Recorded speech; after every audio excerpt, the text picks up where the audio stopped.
Hello guys, welcome back to my YouTube channel EN learners. आई आप सब अच्छे होंगे। तो चलिए गाइज, आज की मोस्ट इम्पोर्टेंट क्लास को स्टार्ट करते हैं। तो आज हम आपको यहाँ पर ज्ञानपीठ पुरस्कार जो कि आपके दिए जाते हैं, इन्हें आपके सभी को याद करेंगे। किस प्रकार से याद करेंगे? ट्रिक के माध्यम से याद करेंगे, प्लस किन्हें दिया गया, आपकी पूरी हिस्ट्री क्या आती है, हर एक पॉइंट को जो हम यहाँ पर क्लियर करने वाले हैं। 10 मिनट की आपकी क्लास होगी और आपको सारे ज्ञानपीठ पुरस्कार याद हो जाएंगे। तो चलिए क्लास को स्टार्ट करते हैं। कोई नया जुड़ा हो चैनल के साथ तो आप सभी सब्सक्राइब कर सकते हो, बेल आइकन को ऑन रखना ताकि आपको क्लास की नोटिफिकेशन समय पर मिल सके। तो सबसे पहले बात करेंगे आपका ज्ञानपीठ पुरस्कार किस क्षेत्र में दिया जाता है। आपके यहाँ पर हिंदी साहित्यकार के क्षेत्र में दिया जाता है। याद रखना, साहित्यकार का सबसे सर्वोच्च सम्मान कौन सा है? आपका ज्ञानपीठ पुरस्कार सर्वोच्च भी है, प्लस ये आपका सबसे पुराना सम्मान माना जाता है। क्या है? सबसे पुराना कौन सा और सर्वोच्च कौन सा है? ज्ञानपीठ पुरस्कार। क्यों दिया जाता है, चलिए ये भी देखते हैं। जो आपके साहू सिंह प्रसाद है, जो कि आपके यहाँ पर कह सकते हो इसके जनक रह चुके हैं। क्या है?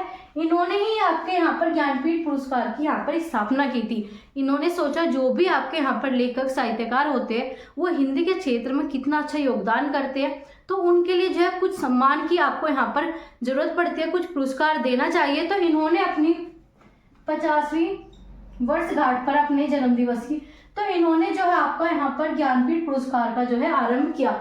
तो 1961 में जो है आपका ज्ञानपीठ पुरस्कार जो आपके स्टार्ट हो गए थे। ठीक है, ये आपके अलग अलग भाषाओं में दिए जाते हैं, ये भी याद रखना।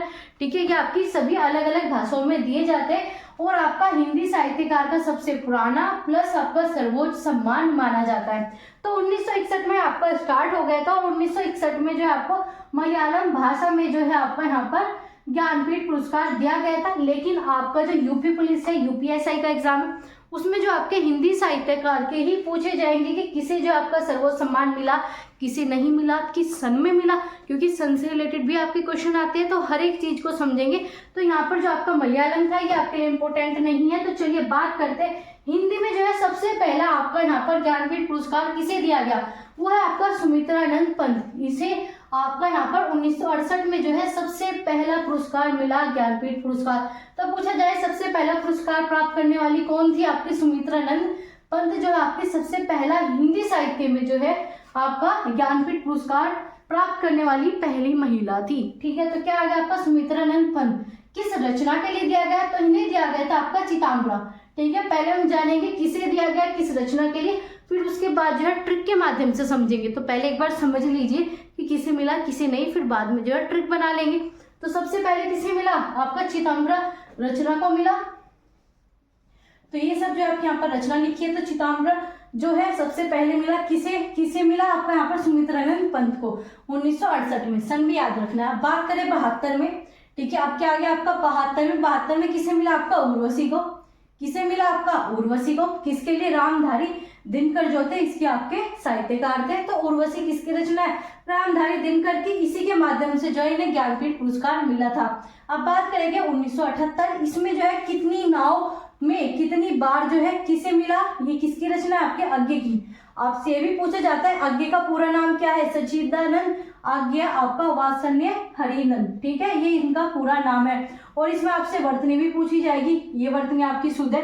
इस प्रकार से इन्हें दोनों को आप ध्यान से देख लीजिए किस प्रकार से सच्चिदानंद लिखा जाता है, प्लस आपका वात्सल्यन जो है किस प्रकार से लिखा जाता है, ये भी आपसे पूछा जाता है। ठीक है, और ये इनका पूरा नाम है। इन्हें जो है क्या उपाधि मिली थी? आज्ञे की उपाधि दी गई थी। रचना कौन सी थी?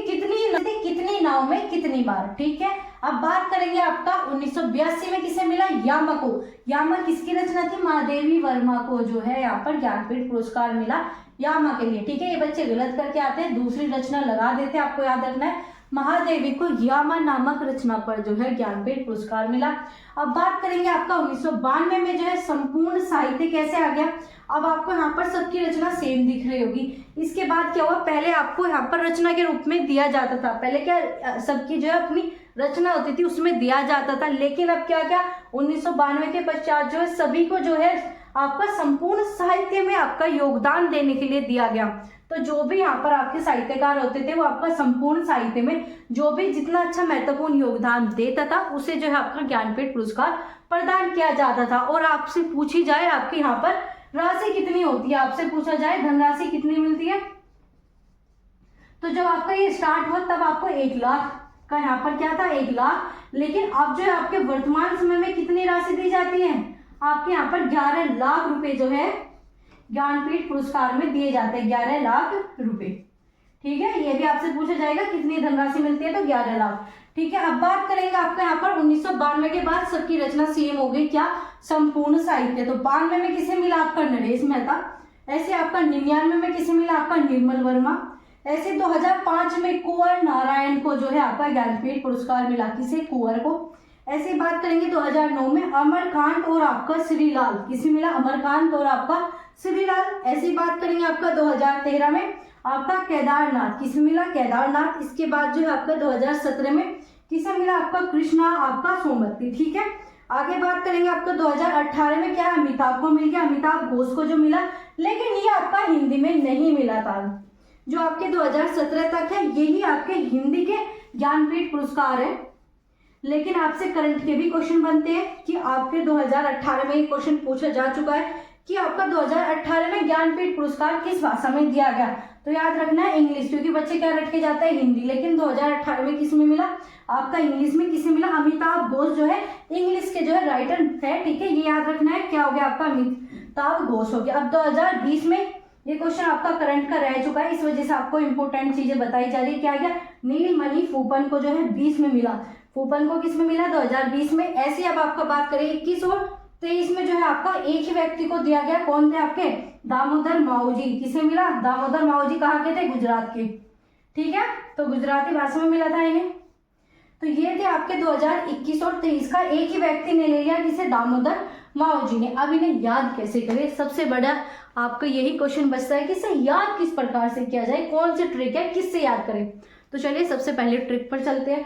आपका सबसे पहले क्या, 1968। ठीक है, 1968 में किसे मिला, आपका सुमित्रानंद पंत। कैसे याद करोगे, क्या आपका चिताम्बरा, चिताम्बरा में क्या दिख गया आपको, चित्र, दिख गया, यहाँ पर क्या दिख गया, त्रा, तो क्या बन गया, चित्र।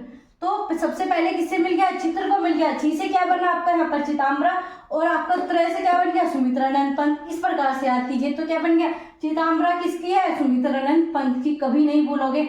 आप दूसरा बात करें उर्वशी, उर्वशी क्या है आपका, आपने देखा होगा उर्वशी क्या थी, आपकी इंद्र की, ठीक है, अप्सरा थी। क्या थी, आपकी एक अप्सरा थी। उर्वशी का रंग क्या था, दिन में बहुत ही ज्यादा चमकता था। उर्वशी का रंग क्या था, उर्वशी दिखने में कैसी थी, बहुत ही चमकदार थी।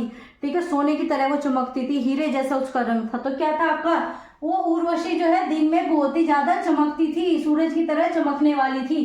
तो क्या क्या, उर्वशी दिन से रिलेट कीजिए, उर्वशी किसकी है, दिनकर की है। ठीक है, इन्हें आपको यहाँ पर मिला ज्ञानपीठ पुरस्कार।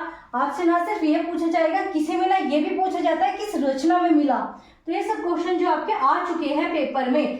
अब बात करें आपका यहाँ पर 78 में, अब इन सन को कैसे याद करोगे, पहला किसमें था 68, तो आपको 68, फिर आपका 72, फिर दोबारा से 78, फिर आपका 82। तो याद रखना है कितने का गैप आ रहा है, सबसे पहले यहाँ पर 68, फिर आपका 72, फिर आपका 78, फिर आपका 82। तो सेम ही आपको यहाँ सीक्वेंस देखने को मिल रहा है, 68, 72, 78, 82। ठीक है, लेकिन उसके बाद क्या हुआ, 10 साल का आपका गैप हो गया, 92 में मिल गया, उसके बाद किस में मिल गया, 99 में, आपका 2005 में, 2009 में, 2013 में, 17 में। ठीक है, ये सन तो आपको याद करने पड़ेंगे।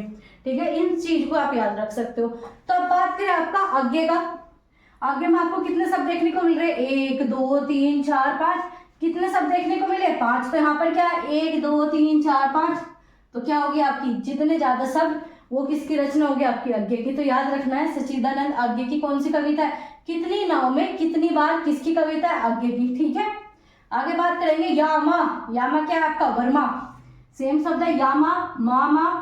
तो मामा कौन है आपकी, महादेवी वर्मा। ठीक है, मामा कौन है आपके, महादेवी वर्मा, याद हो गए। अब बात करेंगे संपूर्ण साहित्य, अब ये सब तो आपको सीक्वेंस से याद करने पड़ेंगे। ठीक है, तो चलिए इन्हें याद करते हैं। आपका क्या था, नरेश था, नरेश क्या था, राजा था, क्या था, राजा था। सबसे पहले क्या था आपका, एक नरेश था, नरेश था आपका राजा था। तो उसे क्या था, उसे जल पीने की बहुत ही ज्यादा इच्छा हुई, तो उसने क्या करा, निर्मल जल जो है मंगाया। ठीक है, क्या करा, निर्मल जल जो है मंगाया, किसी ने लाकर नहीं दिया, किसी भी नौकर ने क्या किया, निर्मल जल जो है राजा को लाकर नहीं दिया। तो राजा ने क्या किया, खुद जो है कुएं पर चला गया, कुंवर मतलब खुद जो है कुएं पर गया। एक राजा था, प्यास लगी, निर्मल जल चाहिए था उसे प्यास बुझाने के लिए, फिर वो खुद कुएं पर चला गया। कुएं में क्या हुआ, वो गिर गया, कुएं में क्या हुआ, वो गिर गया तो क्या हो गया, वो लाल लाल हो गया। क्यों? क्योंकि उसे खून खून हो गया, ठीक है। लेकिन वो क्या था, अमर था।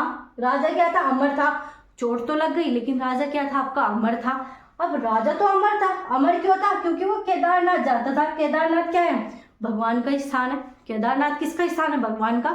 तो वो क्या करता था, केदारनाथ जाता था, जिसके कारण वो अमर था, ठीक है। लाल तो वो हो गया कुएं में गिरकर, लेकिन क्या था, वो अमर था। ऐसे क्या था वो केदारनाथ। केदारनाथ किसका था आपका, कृष्ण जी। वैसे आपका शिव जी का है, लेकिन क्या है आपका यहाँ पर केदारनाथ, मतलब आपका कृष्ण, तो भगवान आ गए। तो इस प्रकार से याद रखना है, राजा था, उसे निर्मल जल चाहिए था, वो कुएं में कूद गया, कुएं में कूदा, वो लाल हो गया। लाल हो गया तो, लेकिन वो क्या था, अमर था। अमर क्यों था, क्योंकि वो केदारनाथ में भगवान कृष्ण का क्या करता था, जाप करता था। क्या करता था, भगवान कृष्ण का जाप करता था। फिर क्या हुआ आपका यहाँ पर, ये सब जो थे आपके हिंदी के, ठीक है। इसके बाद की चीजें जो है आपके यहाँ पर इंग्लिश की, क्योंकि अमिताभ बताया इंग्लिश का, ये तो सिंपल सा है। अमिताभ क्या है, इंग्लिश का। क्या देखते हो, करोड़पति देखते हो, कौन बनेगा करोड़पति। तो उसमें आपको क्वेश्चन कैसे मिलते हैं, हिंदी और इंग्लिश में। तो इंग्लिश में भी मिलते हैं ना, तो क्या होता है, अमिताभ क्या बोलते हैं, इंग्लिश में भी बोलते हैं। तो इंग्लिश वाले कौन हो गए, अमिताभ हो गए। आगे बात करें आपका फूफन कब आए, आपके 20 में। क्यों, क्योंकि यहाँ पर क्या फूफन, दो दो शब्द आ रहे हैं, तो ऐसे 20-20 दो बार लिखा गया, तो 20-20 कब बने, आपके फूफन बन गए। ऐसे जो आपका 21 और 23 का कैसे याद करोगे, दो बार कौन बने, आपके दामोदर। किसमें था दम, आपका मऊजी में, ठीक है। माँ में क्या था, दम था, इसलिए वो 21 में भी और 23 में भी क्या जीत लिया, ज्ञानपीठ पुरस्कार जीत लिया। आपके लिए जो सबसे इम्पोर्टेंट ज्ञानपीठ पुरस्कार थे सारे आपके सामने रख दिए गए हैं, इन्हें आपको सिर्फ याद करना है, समझना है। याद करने का तरीका बता दें, काफ़ी आपके याद हो गए होंगे। और आपको कोई भी डाउट है, कोई भी कन्फ्यूज़न है, तो आप हमें कमेंट बॉक्स में पूछ सकते हो। और आपको ये क्लास कैसी लगी प्लीज़ आप बताना कमेंट करके, और लाइक करना और अपने दोस्त के साथ शेयर करना बिल्कुल ना भूलें। और आप ऐसे ही चाहते हो इन्फॉर्मेटिव क्लासेस पाना, तो आप सभी सब्सक्राइब कर सकते हो, हमारे चैनल को ज्वाइन कर सकते हो। चले गाइस, मिलेंगे आपसे अगली क्लास में ऐसे इंपॉर्टेंट इन्फॉर्मेटिव टॉपिक के साथ। तब तक के लिए आप अपनी तैयारी करते रहिए। Thanks for watching, keep learning, keep supporting.